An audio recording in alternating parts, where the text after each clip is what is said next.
the use of all these technologies can actually exponentially grow, hyper-growth your company, hyper-growth your vision of what you're doing with the same amount of time. You're listening to The Life and Money Show, a podcast that brings you the stories and strategies of people who are living a meaningful and intentional life by design, building true wealth for their families, and impacting the world around them.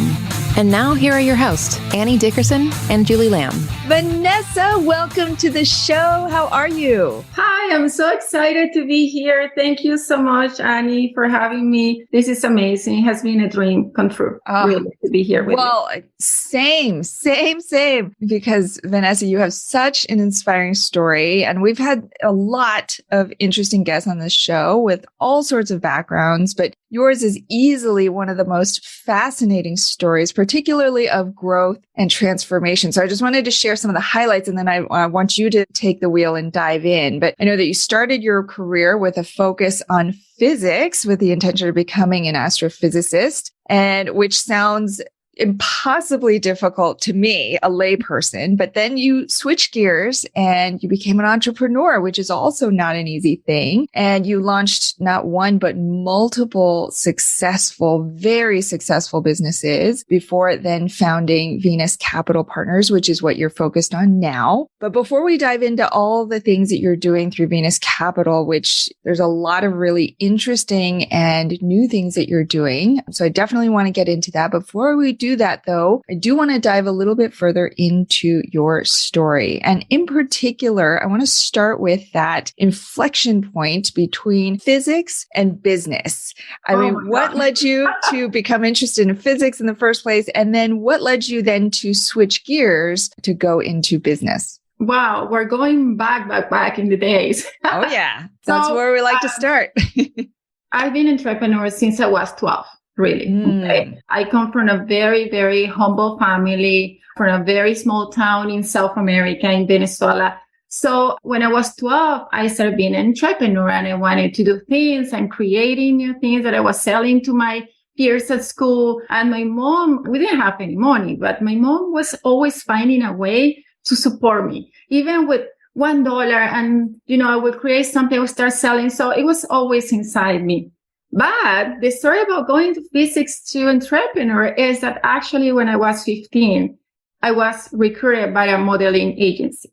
And this agency, I started working as a model. That was my job for about 3 to 4 years. I was doing runways and fashion and some commercials. It was a great training for me for being an entrepreneur, because if you learn about rejection when you're a model, there is a lot of rejection in that industry. And I went to different beauty contests and I lost all of them.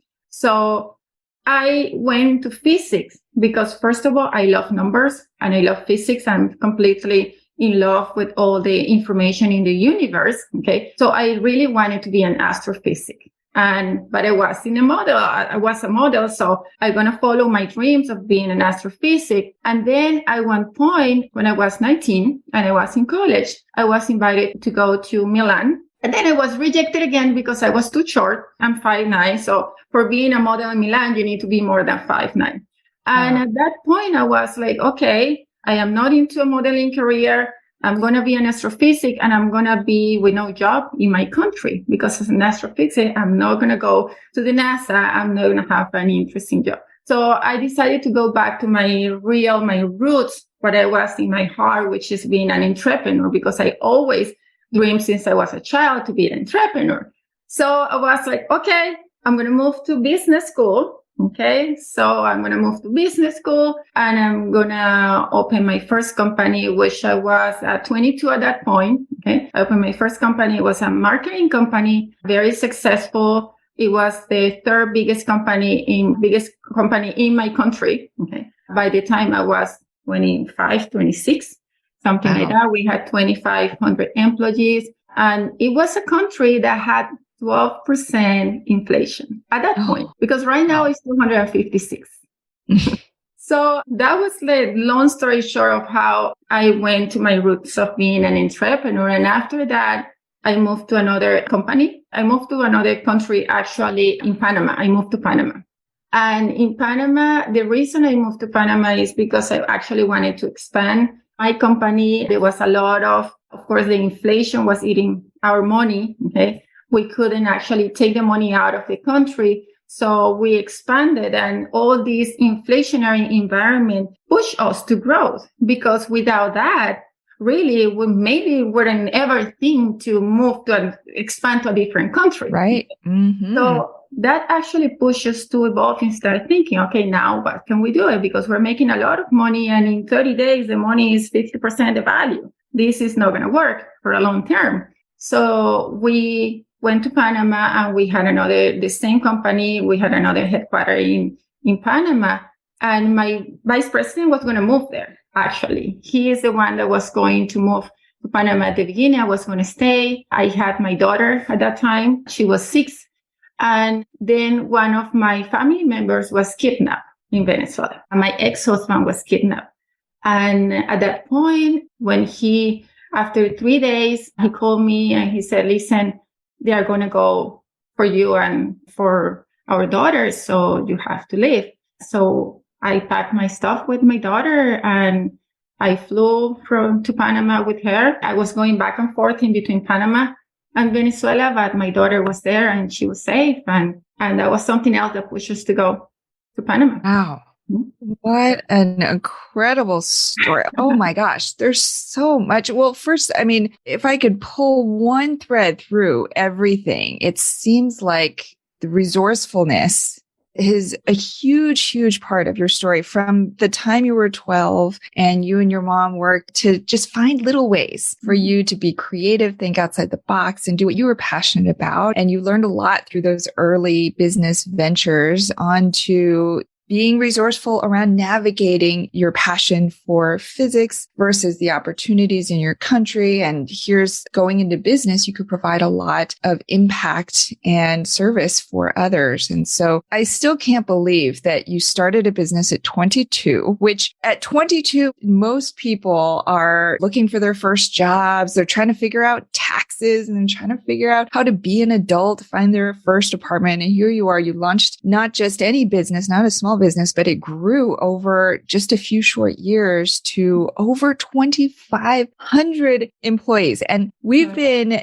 so at our company, Goodegg Investments, we've been at it for about 5 years. We have about 10 people on the team. And I feel like that's a lot of growth. I'm like, oh my gosh, each time we interview, we put out a new job description. It's a lot, but going from one person to 2,500, over 2,500 employees in just a few short years, what it tells me is that not only do you have that resourcefulness, but also that resilience and that vision, because it sounds like it wasn't an easy journey. There were a lot of bumps along the way. You weren't handed anything. You grew it all from the ground up. And then as you faced challenges, you figured out ways to navigate. So it was definitely not an easy task, especially, well, it's a different country as well. And it's a different culture.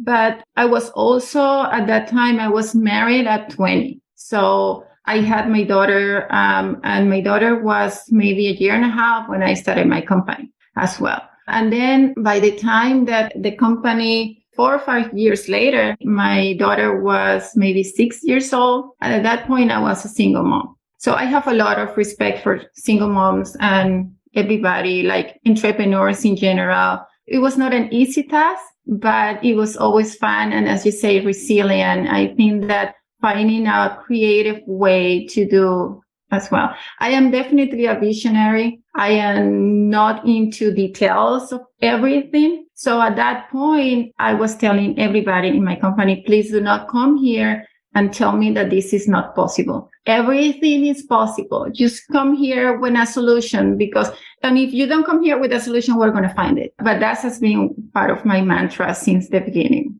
I'm curious. So how old is your daughter now? She's 22. She's 22. Oh my gosh. So was she entrepreneurial as a kid as well, and having a front row seat to all of this that you were involved in? And is she entrepreneurial now?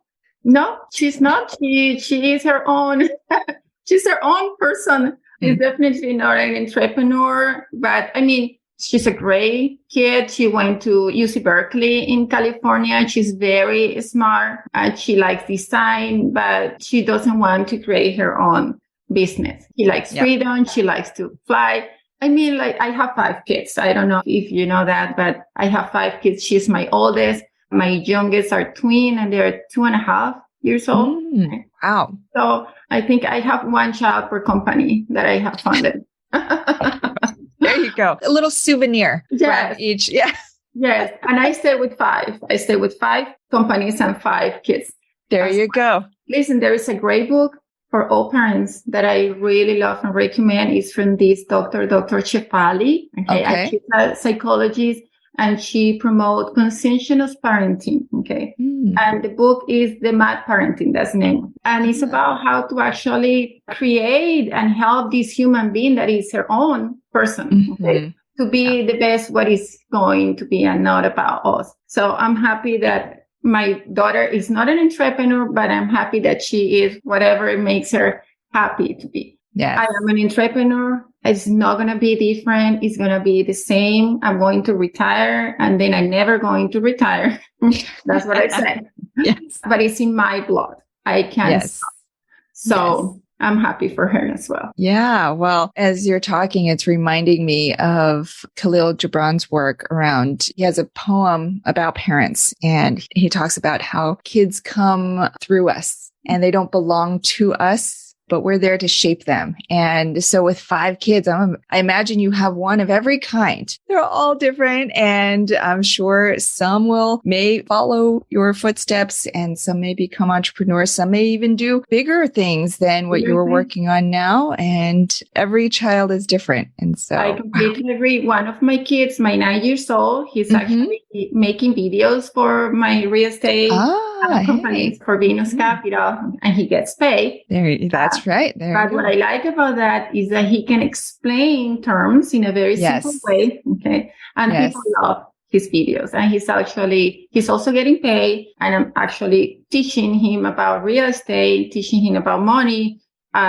We go over what are you going to do with your money, how much you can spend, how much you're going to invest, where you're going to invest this money, and also it's tax deductible. So I like that. That's right. That's right. All the smart strategies. I love that. I love that so much. So tell us a little bit about Venus Capital Partners. So you had this very successful marketing company and then you moved to Panama and then you made your way to the States. So take us from there. What happened from Panama? And then how did you eventually, I believe you sold that company. And then how did you get into real estate? So I had 2 companies in Panama and both 7-figure companies. I saw the companies before moving to the United States more than a decade ago. The reason I moved is because, my husband was living in LA. So I was living in Panama. So we had to choose in between LA and Panama. So we decided to move to LA. And I sold my companies and then I took a break for about 3 months and then my brain started again. Yeah. I can't stay. You're not built to stay still, I can tell. No. And my husband had a very nice business. He was creating content, but he was a solopreneur. He had this content creation with one client and was like, boom, this is everything that we can do with this company. And we're going to make this company huge. And this is what you're going to do. And this is what I'm going to do. So we created a publishing, a content company focused on automotive.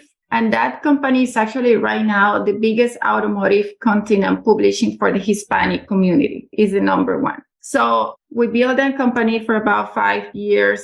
We had 3 kids during that time. And then it was really hard for us to work together. Okay. Because if you're listening to this, okay, you could be one of these people that work with your husband or your wife and you have a real company together. It goes great, but it's not the same for everybody. Right. For some people work, for some other doesn't work. And we'll see each other 24/7. And at one point it was like, this is not going to work. Okay. Yeah. So we better stay married.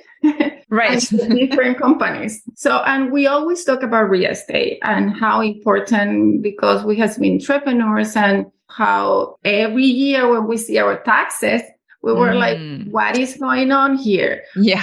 But people know that we don't know how we have to pay all these taxes. And we always talk about real estate, but we were busy there. And at that point, we were like, okay, maybe this is the time for me to explore real estate. So I started educating myself. I am very much a believer of education and coaching.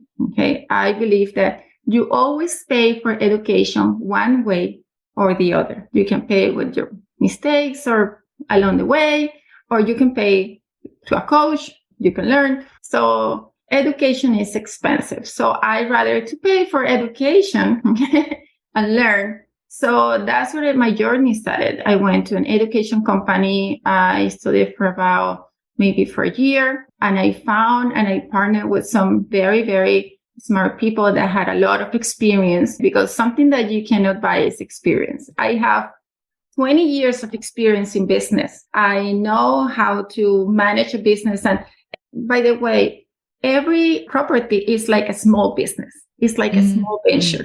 You start from the beginning, you execute a business plan, and you exit. Okay.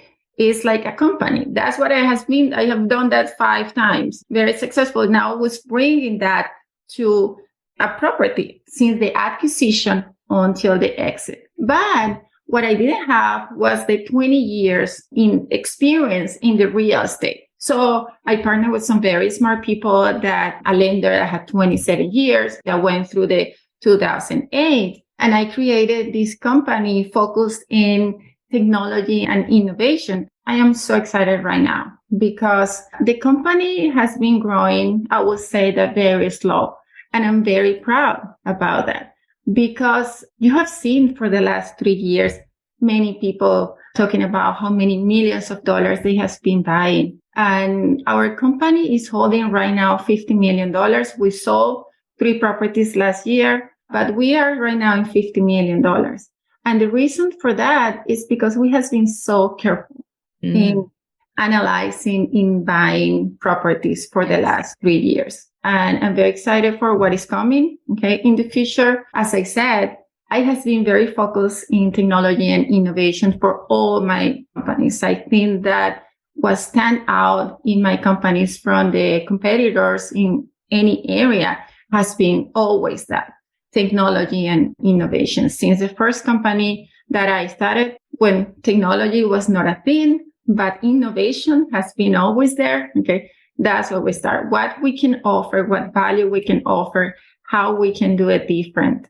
Then in Panama, by the way, it was maybe 2006, close to the crash in 2008. But at that point, it was a social media breakthrough, if you remember. So that was the year that Twitter came out. Yes. A few years before was Facebook. So our company actually leveraged all that. Okay. And we became pioneers in the social media and all these digital technologies for the uses of business, and also for the uses of nonprofits and philanthropy, because I've always been very involved in philanthropy. So I think we repeated the same model with my husband in the company that we have. And right now I feel like these times, okay, are so important. I haven't seen a breakthrough like this since social media. And I don't think it is as important. I mean, I don't think that the social media one is as important as this breakthrough that we're living right now.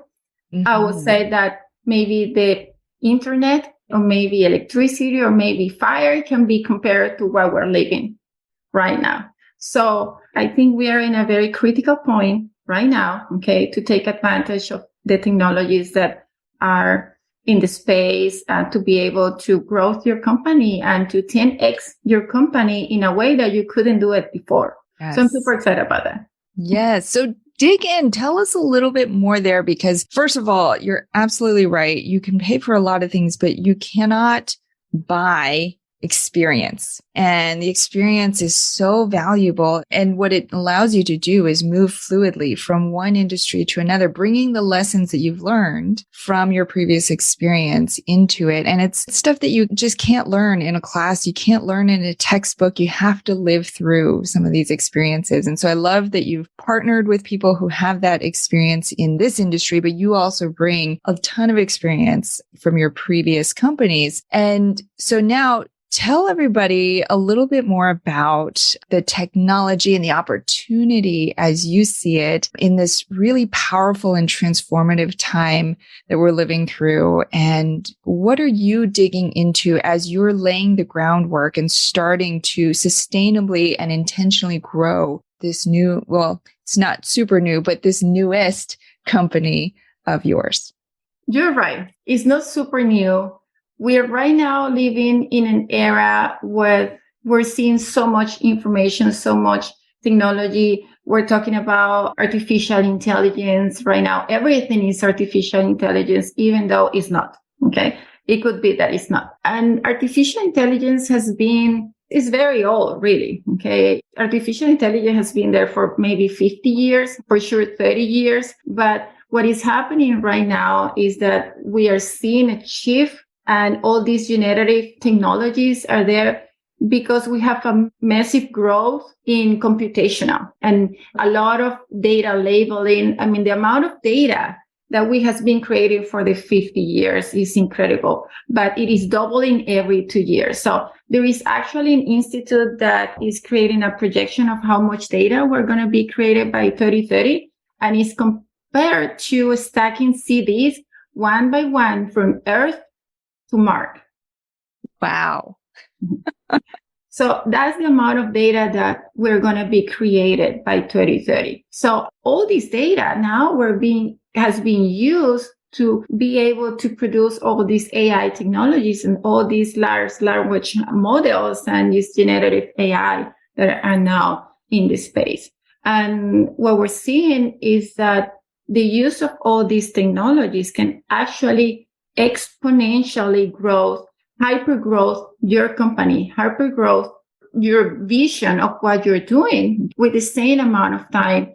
Right now, and the technology is not perfect, of course. We are testing many of those, but it's growing so fast that whatever you're seeing right now is going to completely change in 2 or 3 months. It is extremely fast. Nothing has been seen like this before. So if you're not understanding all these technologies in a year, it's going to be really hard for you to catch up. And as a company, if you're not getting into this technology and embracing these technologies for your company, I believe that in 5 years, you're going to be out of business.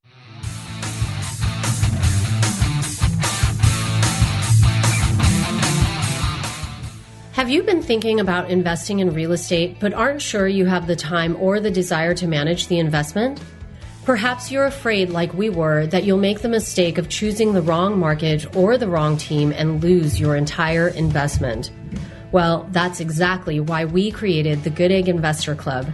We do the work of identifying solid real estate investment opportunities in the best markets around the country and then partner with you to acquire these investments, and then we'll all share in the returns. We'll identify the growing markets, strong, experienced teams, and the solid deals. We do all the heavy lifting of managing the tenants and the renovations, and as a passive partner, you get to enjoy all the benefits of investing in real estate, monthly cash flow, long-term appreciation, and the ongoing tax benefits. When we first discovered passive investing through real estate syndications, we realized it fit perfectly into our busy lives. We could put our money to work for our families, work less, and get more time back in our days so that we could focus on what matters most and discover our true passion and purpose in life. We've now helped hundreds of people invest passively in real estate syndications and are seeing the positive impact it's had on their lives. We invite you to partner with us by joining the Goodegg Investor Club today so you can start putting your money to work for you and get more time back in your day, because we know that when people have more time in their days, they can do the true work they were intended to do, and the world will be a better place. To sign up for the Goodegg Investor Club, go to goodegginvestments.com/invest and we'll take it from there. That's goodegginvestments.com/invest.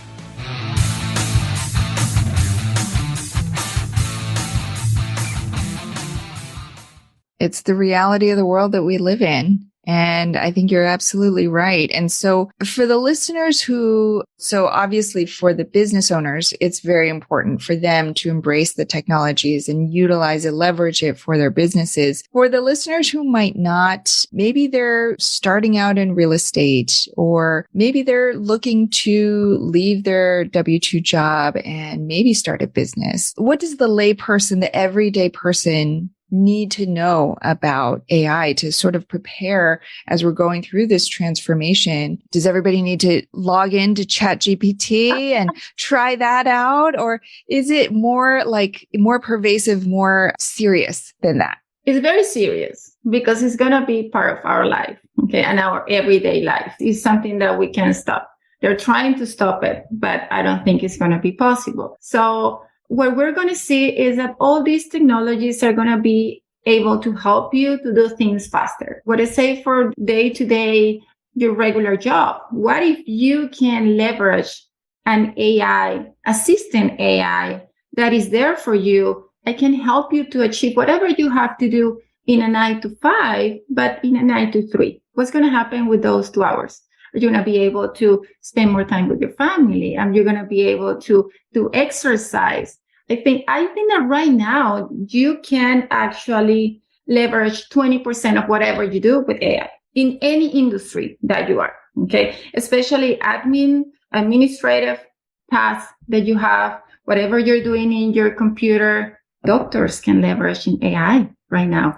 Lawyers, okay, is one of the threats is that lawyers are going to be out of job because ChatGPT can do whatever document that a lawyer can do in 30 seconds, okay? And I have tried that myself, and the documents that I get from ChatGPT sometimes are better than the one that I get from my lawyer. And I don't have to go back and forth with my lawyer. Right. Saying, hey, you make all these mistakes. It doesn't take 5 days to come back to me. So in every industry that you are, I think you can leverage. And if you can free that 20% of your time, I think that we're going to be able to have hyper growing in companies, but also having happier employees. Okay.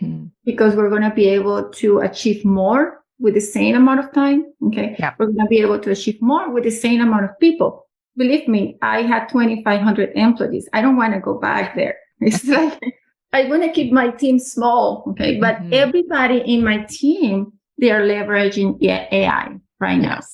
Yes. So they are using these technologies since writing emails to getting documents to posting job descriptions that sometimes, think about how long it would take you to think about a job description. Maybe 3 hours in the back and forth. Now you can have something in, 5 minutes. Yes. Okay. So Vanessa, I'm going to play devil's advocate here for a second. All of this sounds so great. I would love to have this in my life. I would love to have that extra 2 hours, be able to build that in. But because I know you're big on mindset and we could geek out about mindset for hours, but tell us just a little bit about, because I think what's underlying a lot of people as they approach this wave of transformation is fear. Right? This fear of change and fear of maybe not understanding, fear of they don't have the vision like you have the vision. You just painted the picture for us of what's possible. They just know that the way that they've done things before might not work anymore. And that change, that shift can be uncomfortable for a lot of people. And so what would you say to them? How can they sort of get over that and get through that? Well, we have seen that many times in history. When the computer was created, people that was typing with these machines, they have to learn how to use a computer. It has happened many times. And right now, there is a lot of fear that people is going to lose jobs. And there is a projection on X amount of jobs that can be lost with the AI. But there is also a lot of things that you can leverage with AI. So it's going to be part of our life, like a computer right now. And remember, if you has been in social media, you have seen this question all the time. What do you tell your 20 years old? What would you tell your 20 years old right now? Well, I would buy Amazon stocks, or I would buy blah, blah, blah, or I would do this. But people didn't do it because we were scared or we were concerned that we are resistant by nature of changing. So by nature, we have this concern of what if, but we're concerned because we don't know what it is and how it's going to affect our life. I completely understand that.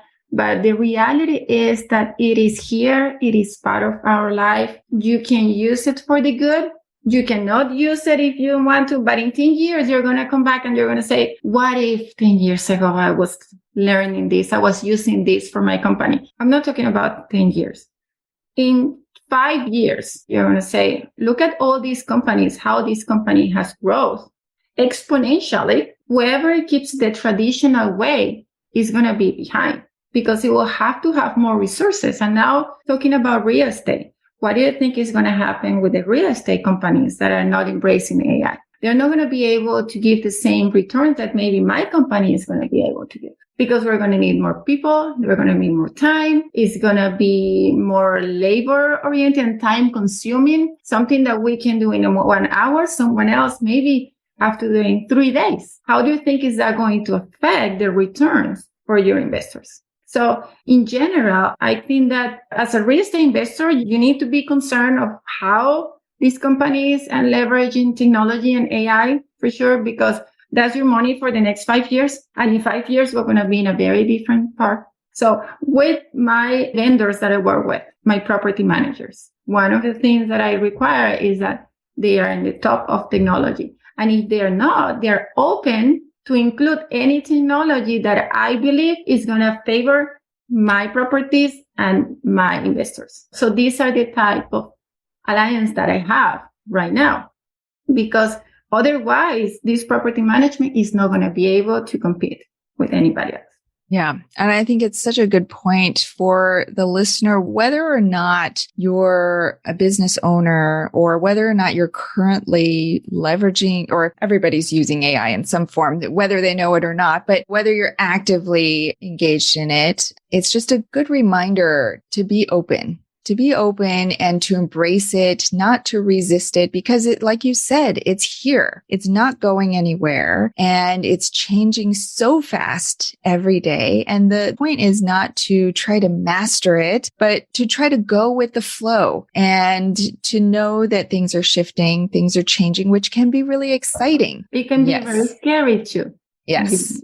Yes, exactly. But let me tell you something else. I think that this is also a very shiny object right now.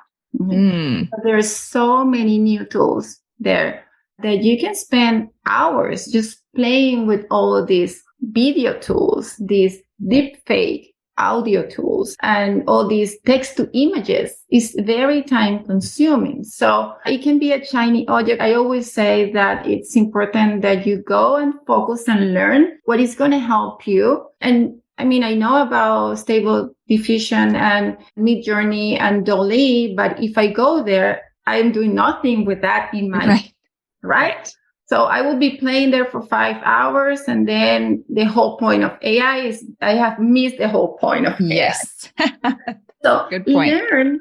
I would say learn what is useful for you. Okay. If it's ChatGPT, because you can, remove from your plate creating the business strategy of you need help because you have a new idea for your business and you need help in giving you ideas on how to implement that or how to develop that project. Or even if you are a real estate investor and you want to know what are the 20 most important questions I should ask a syndicator, just go to ChatGPT instead of reading 50 ebooks that everybody's putting out there.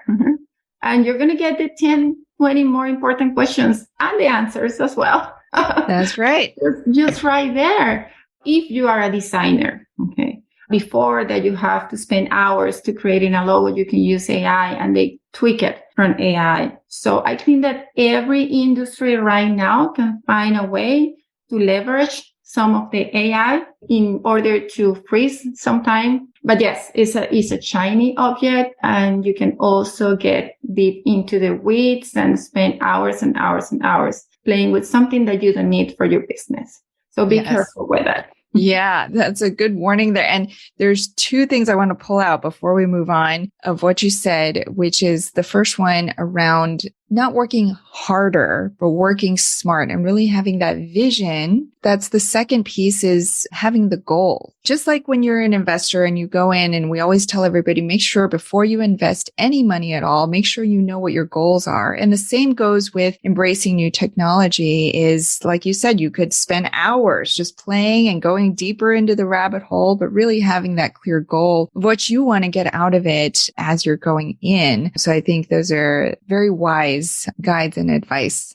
for the listener. So Vanessa, I've learned a ton from all of this, and it's certainly shifted my mindset as well. I'm excited to dig in further and see how we can leverage AI better, just as you've talked about with your business, to grow and stay ahead of the curve. So I've taken a lot away from this conversation. And to wrap up, we're going to move into our Life and Money Show Spotlight round. Are you ready? Yes, I'm ready. Fantastic. All right. We're going to ask you 3 questions we ask everyone. The first question is about you and your life. So share with us one thing that you're doing to live a meaningful and intentional life by design. One of the things that I'm doing is that, and I love this is a new practice for me and my family, is we are doing the yoga lab.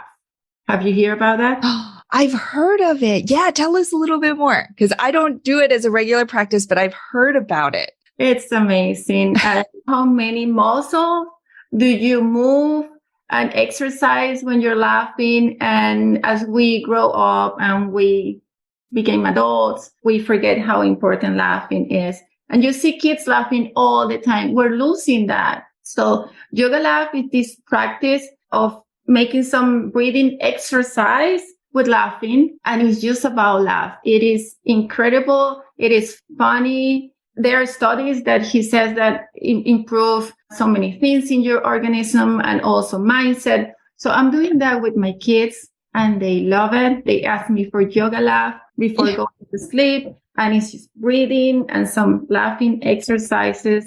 I think we should do more than that in general in the world. Oh my gosh. I think that's such a good one. Oh my gosh. Nobody's ever brought that up on this show. I'm so glad that you did, because I think that's such a good practice. I've done it I think once before, and it just makes you feel good. It just makes you feel so good. And it's a reminder of the joy and the pleasure and why we're here in the first place. We work so hard all day and try to chase all these things. But at the end of the day, it's really about being in your body and experiencing that joy and that laughter, and all the better when you can do it with your family. And let me add something to that. Well, you can go to laughyoga.org. Okay. Where you can actually do some of the exercise or find it in YouTube. But I did it the first time I did it. It was my twins, 2 years old, my 4 and my 9. And my 9 years old was very apprehensive to that. He was like, I don't understand the point of laughing if this is not funny. Okay. And for me, there was a walking call like that. We need to do this more often, because we shouldn't have any reasons to laugh. And I think that right now he does it and he loves it and he's not questioning. But the fact that he's getting older and he's questioning that we need to laugh more, it was a concern for me. So that's a practice that I would like to have with my family for a long time. I love it. I love it. Thank you for sharing that. All right. The second question is something that you can leave to help others. So share with us one life or money hack, a tip, a resource, a guide, a book, anything that has helped you on your journey that you think will help the listener. One money hack or life hack that I have. First of all, I think innovation and being fearless is something very important, especially in order to migrate to all of the things that we have to do and adapt to all the changes. So right now, it is a very important time that we need to embrace that innovation. We are in a very concerning time, regardless economic that we are. And as real estate investors, everybody is very concerned of what's happening right now with the inflation and the multifamily and the real estate environment that we are in general. But we are also in this other area, okay, which is a very important breakthrough. So if you can think out of the box and see the big picture of where we are, we can be in the biggest and the most important possibility of growth that we have, even regardless this environment and this inflationary environment and the whole economy that we are. So we can see it as an empty glass, but I think this is a very important time when you can take advantage of everything that is happening right now and make a huge growth with your money, with your time, and be financial freedom, geographic freedom, and have all the freedoms that we always talk about that we want. I think the time is right now. I agree. It's a critical time that we're living through, and we're also blessed to have this opportunity. And it truly is an opportunity. Like you said, if you embrace the change and you can be fearless, then you can really take advantage of a lot of the opportunities that are here and that are coming.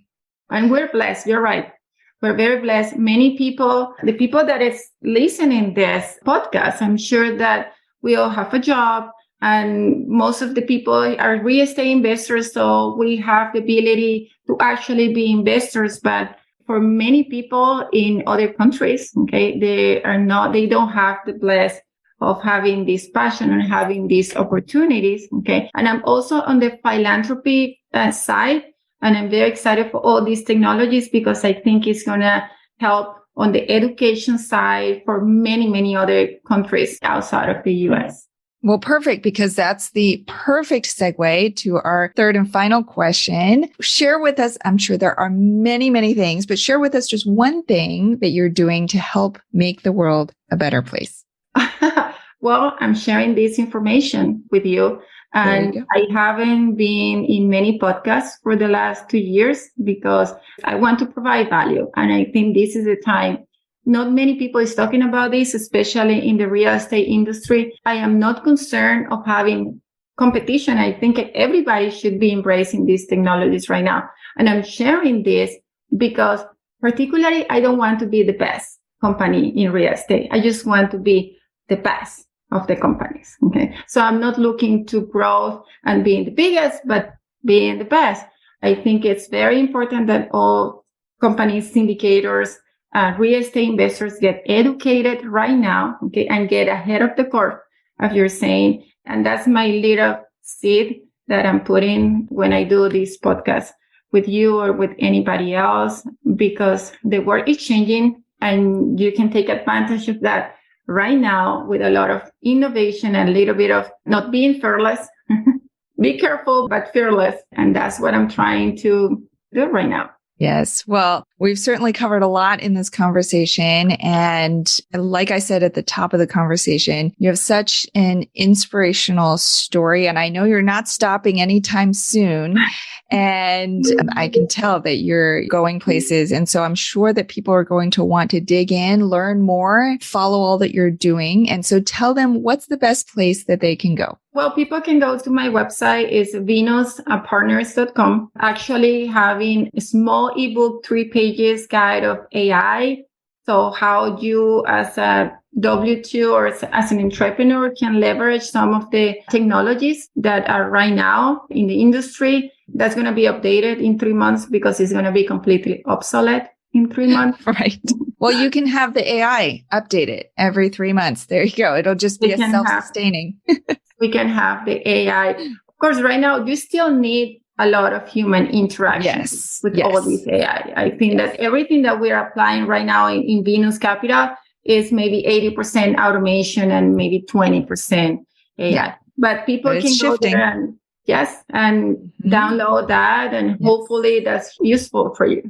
Fantastic. Vanessa Alfaro, founder of Venus Capital Partners. Vanessa, thank you so much for being here with us and sharing your infinite wisdom and your story with us. Thank you so much. Appreciate it. I'm so happy to be here. Thank you. You've been listening to The Life and Money Show, the #1 podcast for people who, like you, are living a meaningful and intentional life by design, building true wealth, and making an impact in the world. For more resources, check out goodegginvestments.com and be sure to join the Life and Money Show community on Facebook. And if you got value out of the show, please subscribe and give us a 5-star review so we can continue to bring you amazing new conversations.